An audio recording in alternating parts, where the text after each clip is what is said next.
আসসালামু আলাইকুম। এই ভিডিওতে আমরা দেখব যে একটা জেএসপির প্রজেক্ট কিভাবে তৈরি করতে হয় এবং আমাদের যেহেতু জেএসপি হচ্ছে একটা জাভা সার্ভার পেজেস বা অর্থাৎ এটা আমার সার্ভারে রান করবে, যার কারণে আমার একটা সার্ভার লাগবে। সো এখানে আমরা অ্যাপাচি টমক্যাট সার্ভার কিভাবে ডাউনলোড করতে হয় এবং কিভাবে কনফিগার করতে হয় বা আমাদের এই আইডির সাথে কিভাবে আমাদেরকে এই সার্ভারটা অ্যাড করতে হয় সেই জিনিসটা দেখব। দেন আমরা একটা প্রজেক্ট ক্রিয়েট করব এবং প্রজেক্টের ফাইল ফোল্ডার, অল্প কিছু ফাইল ফোল্ডার থাকে, তো সেটা আমরা একটু স্ট্রাকচারটা দেখব, দেন আমরা প্রজেক্টটা রান করে আমরা এই ভিডিওতে দেখব। তো চলেন, আমরা আমি এই আইডি এখন যে আইডিটা আপনাদেরকে দেখাবো সেটা হচ্ছে নেটবিন। আমরা চাইলে এটাকে আমরা এক্লিপসে দেখতে পারি অথবা ইন্টেলিজ আইডি দিয়েও কাজ করতে পারি, বাট আমি এই ভিডিওতে আপনাদেরকে নেটবিন দিয়েই দেখাচ্ছি। সো আমার নেটবিনটা ইনস্টল করা আছে। তো এখন ইনস্টল করা আছে, এখন এখানে আমাকে আগে সার্ভারটা অ্যাড করতে হবে। তো সো দ্যাট আমরা সার্ভারটা কিভাবে অ্যাড করব, সার্ভার অ্যাড করার জন্য আমরা অ্যাপাচি অ্যাপাচি টমক্যাট লিখে আমরা সার্চ দিব। অ্যাপাচি টমক্যাট এটা লিখে ডাউনলোড বা জাস্ট লিখে সার্চ দিলেই হবে। সরি, আমি লিখে ফেলছি কিন্তু গেল কোথায়? অ্যাপাচি হিস্টোরি আসছে আমার, ইস্যু না। আমি এখান থেকে আবার আপনাদেরকে দেখাই, গুগল সার্চ তো কোনো প্রবলেম না, তাই না? তো অ্যাপাচি টমক্যাট বা অ্যাপাচি টমক্যাট ডাউনলোড, হ্যাঁ, তাদের অফিসিয়াল ওয়েবসাইটে নিয়ে যাবে। অ্যাপাচি tomcat.apache.org এই ওয়েবসাইটে যাওয়ার পরে আমরা এখান থেকে ডকুমেন্টেশন পাবো, বিভিন্ন ভার্সন পাবো। লেটেস্ট ভার্সন দেখাচ্ছে 11, বাট এটা আলফা। আমরা টমক্যাট 10 যেটা আছে সেটা ডাউনলোড করব। এখানে ক্লিক করব। ক্লিক করার পরে আমাদের এখানে বিভিন্ন রকমের কিছু কথাবার্তা এখানে আছে, বাট আমাদের দরকার হচ্ছে ডাউনলোড করা। তো ডাউনলোড করার জন্য আমরা এইখানে যাব। এখানে গিয়ে আমরা আমাদের পিসির কনফিগারেশন অনুযায়ী আমরা ডাউনলোড করব। আমরা চাইলে এটাকে ইনস্টলারটা ডাউনলোড করে ইনস্টল করতে পারি। এখান থেকে এটাকে যদি আমি ডাউনলোড করি তাহলে এটাকে ইনস্টল করতে হবে, বাট আমি চাচ্ছি যে না, জিপ ফাইলটাকে ডাউনলোড করে সেটাকে এক্সট্রাক্ট করে আমি কোনো একটা জায়গায় রেখে দিয়ে তখন আমি অ্যাড করে দিব। তো সেইভাবে করা যায়। সো এই জিপ ফাইলটা আমি ডাউনলোড করতে যাচ্ছি। ডাউনলোড করার জন্য এখানে ক্লিক করব, এটা আমার ডাউনলোড হতে থাকবে। সো আমি আসলে ডাউনলোড, সাপোজ আমি ডেস্কটপে ডাউনলোড করলাম। ডাউনলোড যদিও আমি করব না, ডাউনলোড আমার অলরেডি করা আছে, তারপর আমি করেই নেই, বেশি সময় যেহেতু লাগতেছে না। ডাউনলোডটা করা হয়ে গেলে এটাকে আমরা জাস্ট এক্সট্রাক্ট করব। এক্সট্রাক্ট করে আমরা আমাদের পিসির যে কোনো জায়গাতে, আপনি চাইলে সি ড্রাইভেও রাখতে পারেন, তো যে কোনো জায়গাতে রেখে আমরা হচ্ছে আহ, এটাকে এটাকে এটা কোথায় আছে, আমি যদি একটু ডেস্কটপে যাই, ডেস্কটপে সম্ভবত আমি রেখে দিয়েছি। তো ডেস্কটপে যদি যাই, ডেস্কটপে গেলে দেখতে পারবো যে আমার এটা ডেস্কটপে কোথায় আছে। ডেস্কটপে একটু দেখি,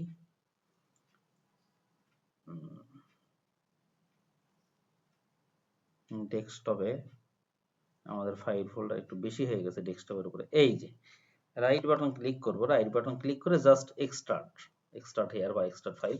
তো এক্সট্রাক্ট করতে অবশ্যই পারবেন। এক্সট্রাক্ট করার পরে যেটা হবে সেটা হলো যে জিপ ফোল্ডারটাকে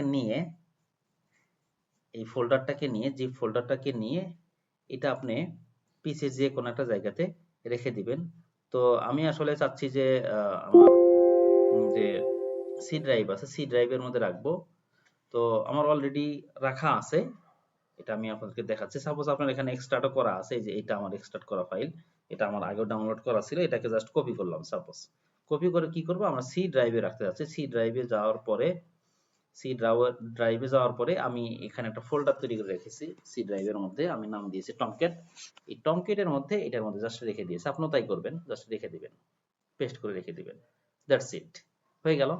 এবার আপনি নেটবিনে যাবেন।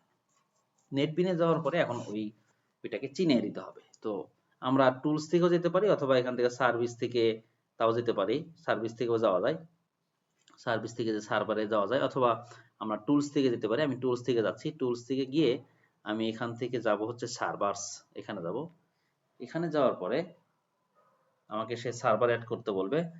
তো সার্ভার অ্যাড করার জন্য এখানে আপনার ইনিশিয়ালি থাকবে না, আমার যেহেতু অলরেডি আছে যার কারণে আমার এখানে দেখাচ্ছে। আপনি যাবেন হচ্ছে অ্যাড সার্ভার, আর এক্সিস্টিং যদি রিমুভ করতে চান তাহলে হচ্ছে আমি রিমুভ সার্ভারে ক্লিক করব। তো আমি এখানে অ্যাড সার্ভারে ক্লিক করব। অ্যাড সার্ভারে ক্লিক করার পরে কোনটা আপনি অ্যাড করবেন, গ্লাসফিশ সার্ভার অ্যাড করবেন নাকি অ্যাপাচি নাকি অন্যগুলা। তো আমি আমাদের অ্যাপাচি টমক্যাট এটাই করব। তো এখানে ক্লিক করব। ক্লিক করার পরে আমি এখান থেকে নামটা, আমার যেহেতু আগেই ছিল এটার নামটা আবার অন হয়ে গেছে, আপনার প্রথমবার এইভাবেই থাকবে, আপনি চাইলে নামটা চেঞ্জও করে দিতে পারেন। তো আমি নেক্সটে ক্লিক করব। নেক্সটে ক্লিক করার পরে এই যে সার্ভার লোকেশন, এই জায়গাটা হচ্ছে আমার ওই যে আমি যেখানে ওইটাকে রেখে দিলাম। তো ব্রাউজে যাব, ব্রাউজে গিয়ে কি করব, ব্রাউজে গিয়ে আমি রেখেছি কোথায়, সি ড্রাইভে, তাই না? সি ড্রাইভে যাব।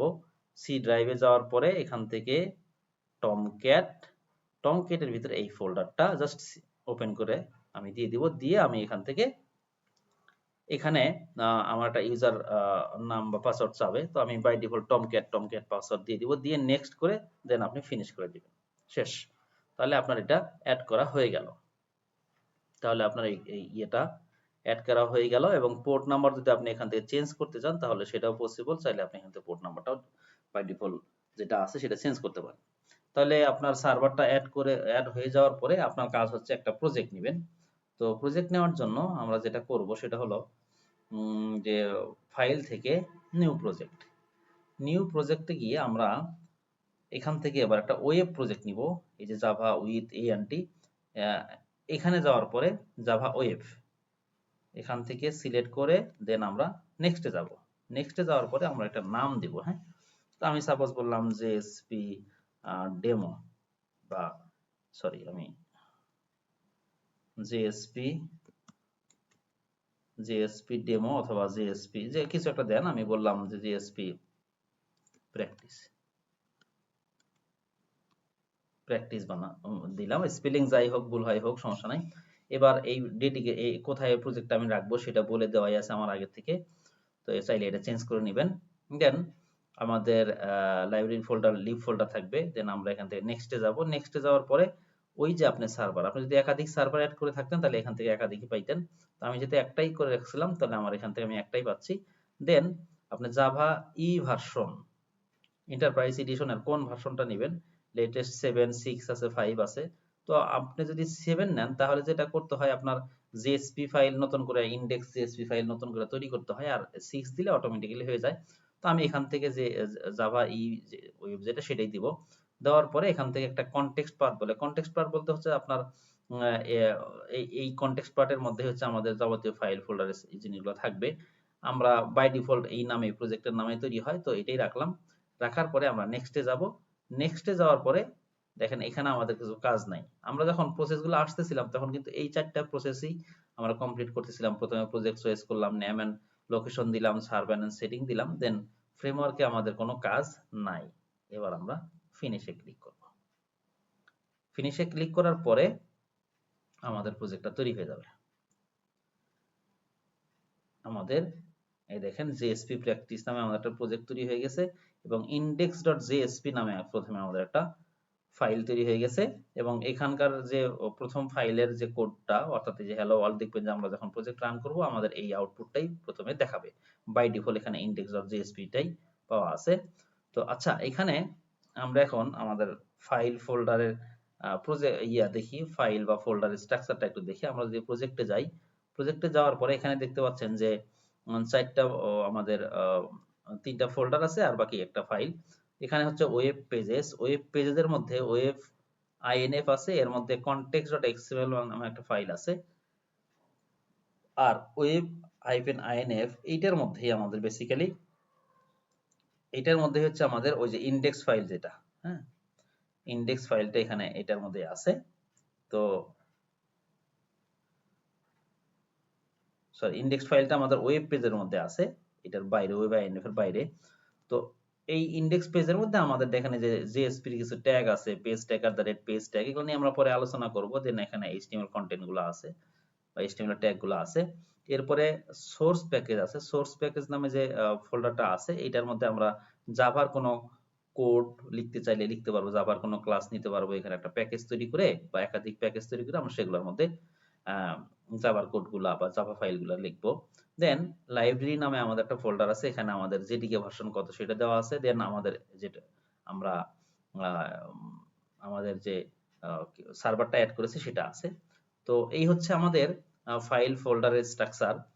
এবং আমি যদি প্রজেক্টটা রান করি, প্রজেক্টের উপর রাইট বাটন ক্লিক করে জাস্ট রানে ক্লিক করব, এখানে ক্লিক করব। ক্লিক করার পরে দেখবেন যে আমাদের কোনো একটা সার্ভারে গিয়ে আমাদের এই প্রজেক্টটা রান হবে।